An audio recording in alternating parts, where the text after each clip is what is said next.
Assalamualaikum warahmatullahi wabarakatuh. Sahabat Iqra, semoga sahabat-sahabat semuanya selalu dalam kondisi yang sehat dan selalu dilindungi oleh Allah Subhanahu wa taala.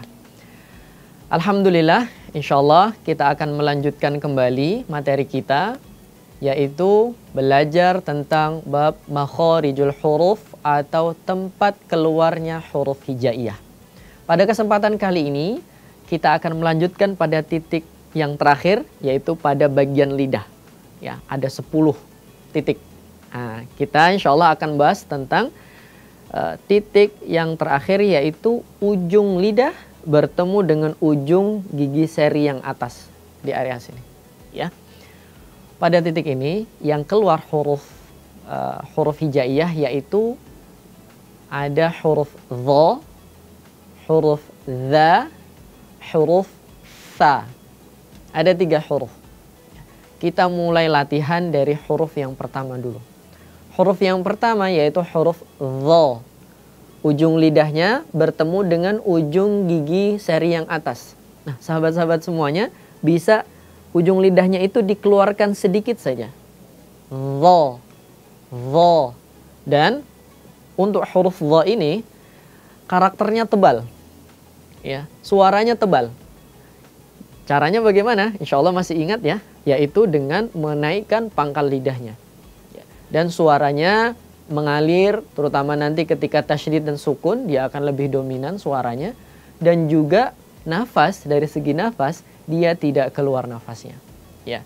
Dan juga hati-hati, sahabat Iqra semuanya, ketika huruf dha ini berharokat sukun atau bertanda sukun, tidak boleh dipantul. Ya, ini contoh dha. Sahabat Iqra bisa ikuti. Dha. Dha.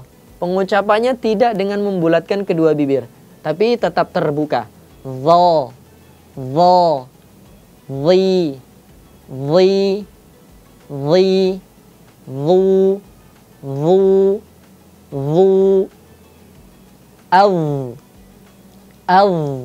Ketika sukun, pangkal lidahnya tetap naik dan tidak boleh dipantulkan.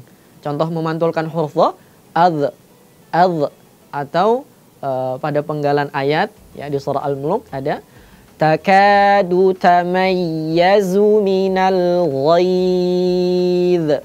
Itu kalau dipantul. Nah, ini sebuah kesalahan tentunya. Jadi ketika huruf dha-nya bertanda sukun atau kita waqaf atau kita berhenti pada huruf dha, tidak boleh dipantul. Biarkan suaranya mengalir dengan tebal, tetap tebal. Takadu tamayyazu minal ghaidz. Au, dha, dhi, dhu. Ya, untuk pengucapan huruf dha. Huruf selanjutnya yaitu huruf dha. Titiknya masih sama, tapi ada perbedaan sifat, atau dari 2 huruf ini tentu punya karakter yang sedikit berbeda, yaitu huruf dha tadi itu tebal, sedangkan dha yang akan kita bahas ini yaitu pengucapannya atau huruf dha ini tipis. Pangkal lidahnya tidak boleh dinaikkan. Pengucapannya dha, dha, terbuka mulutnya, dha, dha, dhi, dhi, dhu, dhu, dhu, adz, adz, adz, idz, idz, udz, udz. Ya. Sahabat-sahabat Iqra, ada sebuah kesalahan atau suatu kesalahan ketika membaca huruf dha dan dha. Suaranya berubah menjadi seperti ini. Contoh, ada satu kata allazina, allazina, atau di ayat yang lain ya ayyuhallazi. Terbacanya seperti itu. Yang awalannya pengucapannya itu adalah zi, ya ayyuhallazina amanu. Contoh. Tapi sering terbacanya ya ayyuhallazi. Kira-kira sebabnya itu kenapa? Jawabannya yaitu yang awalnya itu ujung lidah bertemu dengan ujung gigi yang atas, dia berubah bertemu dengan gigi yang bawah. Ya. Padahal ketika ujung lidah bertemu dengan gigi yang bawah, itu titik makhrajnya siapa? So, sa, za. Nah, makanya ketika kita mengucapkan za, tapi suaranya berubah menjadi za, sebetulnya kita salah menempatkan ujung lidah kita. Dan insya Allah ini sekaligus menjadi solusi, yaitu ketika kita ingin mengucapkan za dengan baik dan benar, maka ujung lidahnya harus tepat bertemu dengan ujung gigi seri yang atas. Zi, az.